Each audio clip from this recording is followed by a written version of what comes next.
Good afternoon, sir. Good afternoon. Um, Good to have you here, sir. My name is MC Nas, in True Talks with MC Nas, the podcast.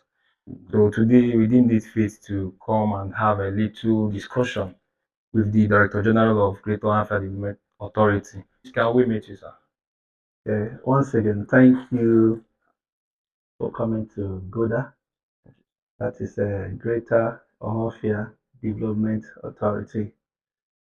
And this government agency in charge of development to the grassroots. His Excellency Dr. Alex Chiomoti, who happens to be our governor, as the governor of Abia State, Godson State, deemed fit. Having observed that development is not complete until it gets to the hinterland, had to develop three development authorities that takes care of the three senatorial districts. Goda takes care of Abia North, UCDA takes care of Abia Central, Gada takes care of Aba and its environs. Before I progress, my name is Elder Engineer Obina Udun.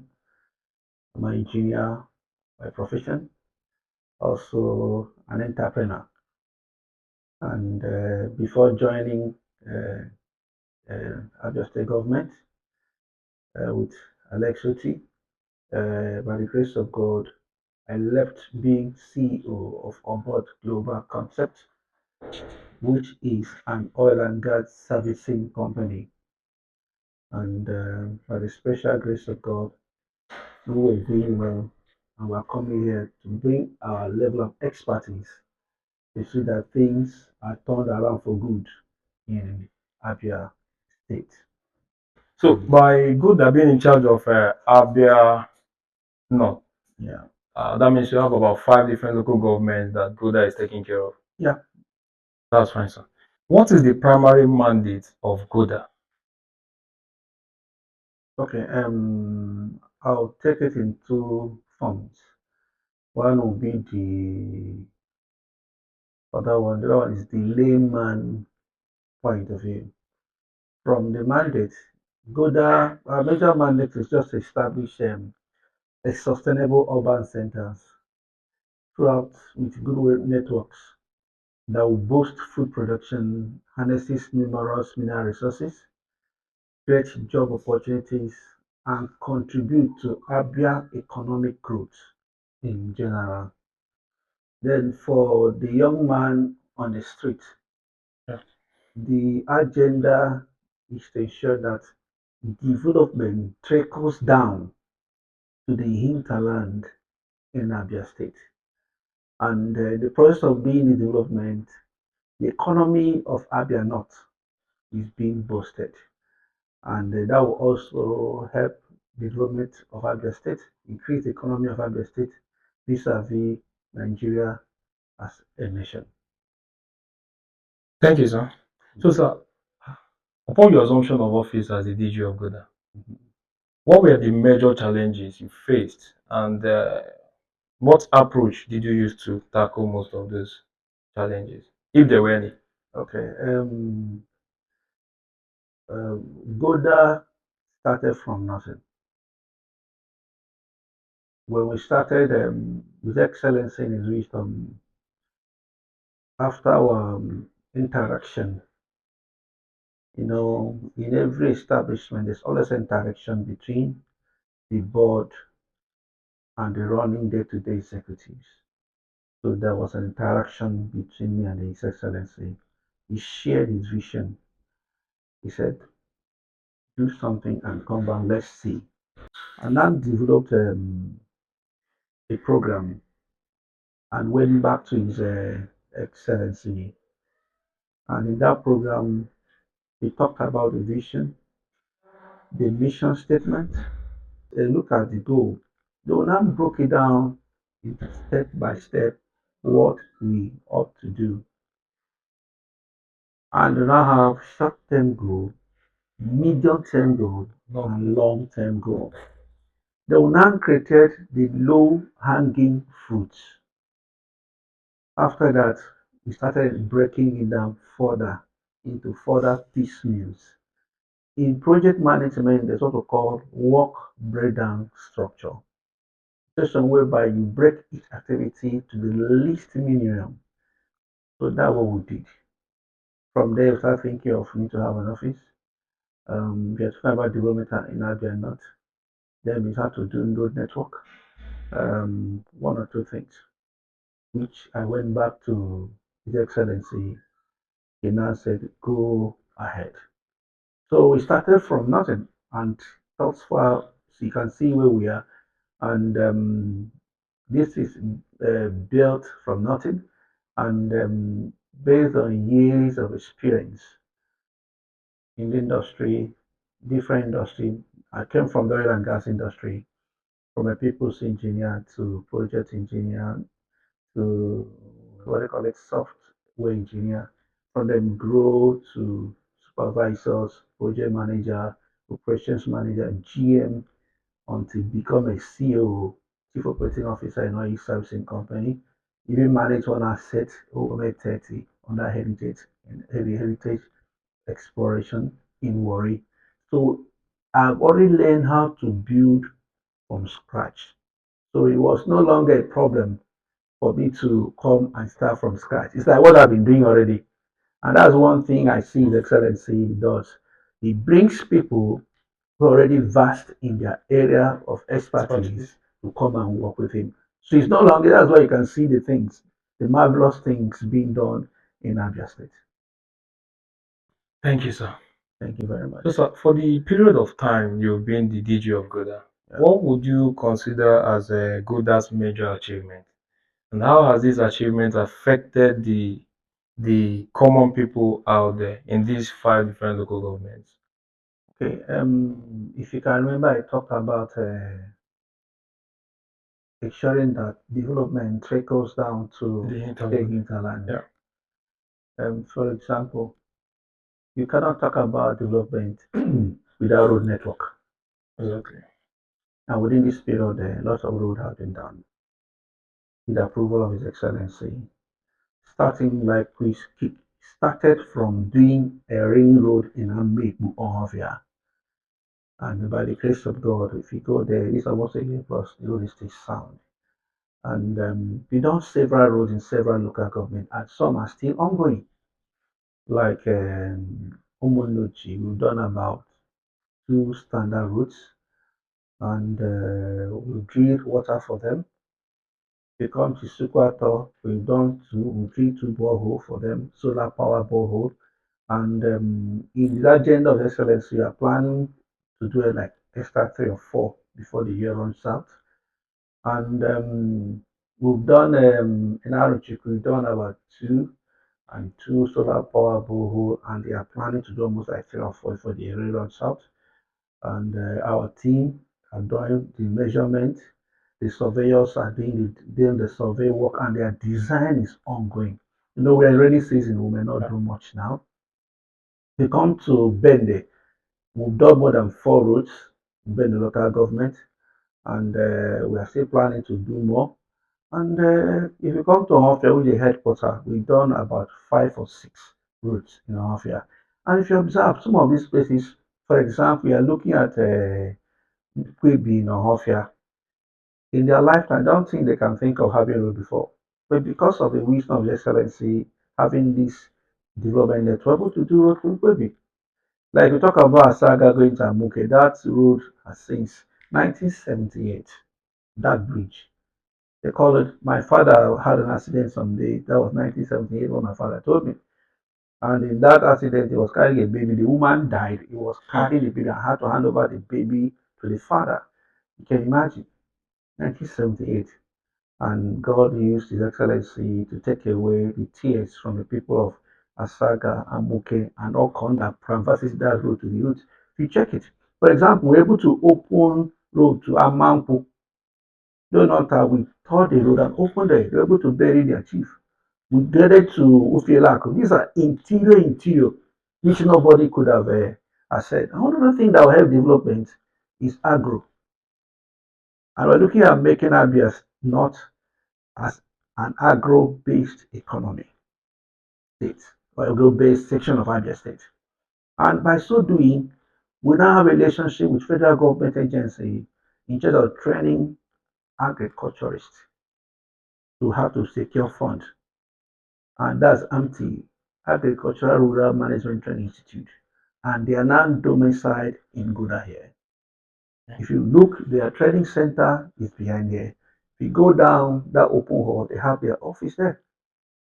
One of the consultants working with them is also here. So we are training people of Abia North how to farm. Not just farming to eat, farming economically, so that you benefit, you become a source of living. From there, you train your children, you go for export. And other ones, currently there's ongoing talk with the Technology Institute that want to domicile a training center for technology. And one of the things they promised us in a partnership with a company in China is that phones, laptops will be coupled within Abia North. And are going to use our people. So those things we are going to look for somewhere in China, in Lagos, will be domiciled in the Abia North. So people will now start trooping down to this side.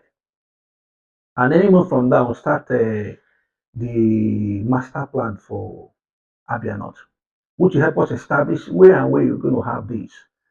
And I remember His Excellency, right discussion you had, he talked about developing a city in Abia North. And we talked about it. If you are coming from Ohafia going to Abriba, at that junction, you have this to Ebonyi State, east to Nkboro, east to Abriba. That area can have a city, and we can have like a 3 to 4 star hotel, can have a bond house because we started building a international market at Isiama. That's phase one ongoing now. So It is that Kamaria. Isiama now. So it's ongoing.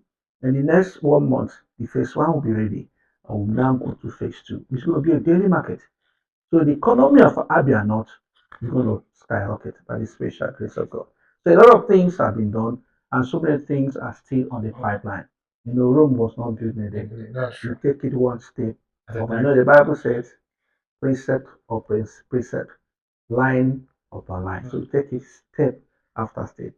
Okay, sir. Thank you, sir. So you talked about agro-business and partnership with the federal government. Yeah. Is good at partnering with federal government or the federal government partnering with other states to do something with Goda?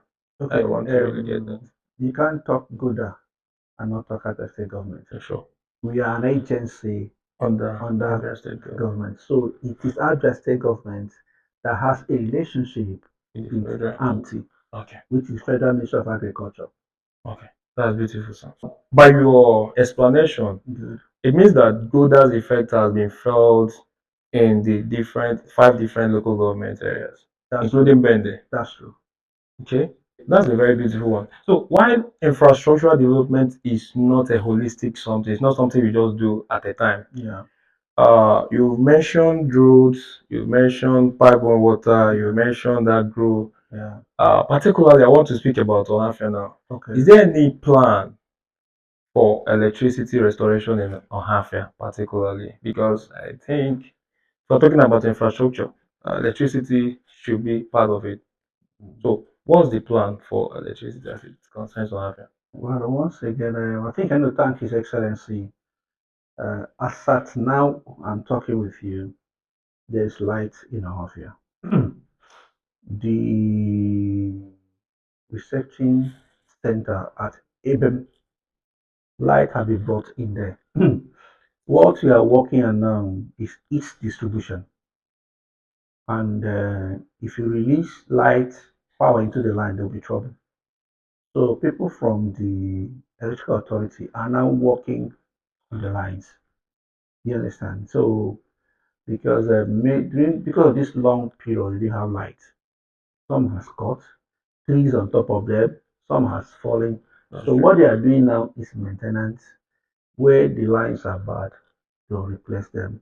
Some they'll repair. So that's what is going on now. So when they are done, they can now introduce power into the line. For power, there's power in Ohafia now at Timbershed. Also, His Excellency, the Governor of Abia State. Yes. Big kudos to His Excellency, sir. But then I just like what you said, I realized that most of the wires or most of the cables, most of them are hanging on people's roofs, some are even on the floor and all of that. So aside the maintenance team doing their job, is there any plan for the masses or for the Ohafia people to get a message, or maybe for the government to get a message across to the people to do something or start doing something about them? Because I know, despite the level of maintenance they will do, most maintenance won't get to individual homes and all of that, so that we don't incur more casualties when the light is fully restored. So is there any plan on ground to get the information, maybe through town criers, whatever form of communication, so that they will know and be expectant of the fact that light is coming, so we should prepare and do something to avoid issues? That's ongoing. Like even as we're going to Abia for inspection, um, I discussed with my team. You know, America always tell you, don't tell us what America will do for you. Talk of what you do for America. The same thing is applicable right here because government cannot do everything. Exactly. There are some things that are expected of us, the town unions, the development units, unions to do. So we are talking to many of them. Even before government comes, there are some you can maintain by yourself. Start maintaining them. Where you hang, government steps in. Then you have helped us. So many of them have been communicated on the need to ensure that those lines are fixed. And also, we also inform them those whose houses are under high tension has to go. Because if the thing peradventure mistakenly drop or whatever, everybody there is electrocuted. They are all gone. So that talking to our people is ongoing. All right, thank you very much, sir. So, sir, in conclusion, sir, what is your message to the people of Abia North, and by extension to the people of Abia State, and even beyond, regarding the forthcoming 2027 go-by election? Let me be specific about the go-by election, because as much as I know, you're representing His Excellency. That's Yeah, true. yeah. Um, very simple. The Bible says, "Let your light so shine before men, that they may see your good works and glorify your Father which is In in heaven, heaven." The Bible also says, "The light shineth, and darkness couldn't cannot comprehend it. comprehend it." Dr. Alex is a light sent to Abia State. And in that encoding, there's nothing that can contain with the light we have seen now. And Joshua told the Israelites, he said, "I and my family will serve the living God." He said, "Which God will you serve?" Oh, By the special grace of God, even the blind are now seeing, the deaf are now hearing what is happening in Abia State. Somebody came back and said, this is not the Abia I left 7 years ago. And there are several testimonies of such. For example, can you tell that man in Nkwebi, in his lifetime, you will see a third road entering his village? That man at Ugweke Bridge that collapsed, that went to restore. Can you tell the villagers that there's anything outside that? Because that was where they can bring their fine produce to town to sell. And they were difficult, but that have been restored for them. Because Ohafia will say they learn a left hand at old age. exactly. He has shown that he knows the work. Let's give him maximum support. I expect 100% vote for Dr. Alex come next year gubernatorial election. That's the only way to tell him thank you and to be grateful to God. So that we can expect more, actually. Yes. And he has a lot. We've developed what we call 25-year strategy plan for Abia State. Man, if you have not read it, you need to go and read it. It's too sweet. It will take Abia past. We are not competing with Dubai, UAE, or Taiwan, but if you follow it, will be far, far better technology-wise than all these countries I mentioned. So the man who has such vision to give him necessary support, he needs to get Abia to where we want it to be. So I implore all Abians on that day, all of us to go look for where they have Labour Party, press it. Tell our mothers, our fathers, our children, including me and my children, all of us go and vote for Dr. Alex Joma Oti, OFRPHD. Thank you so much, sir, for your time. I appreciate your time. Thank you very much.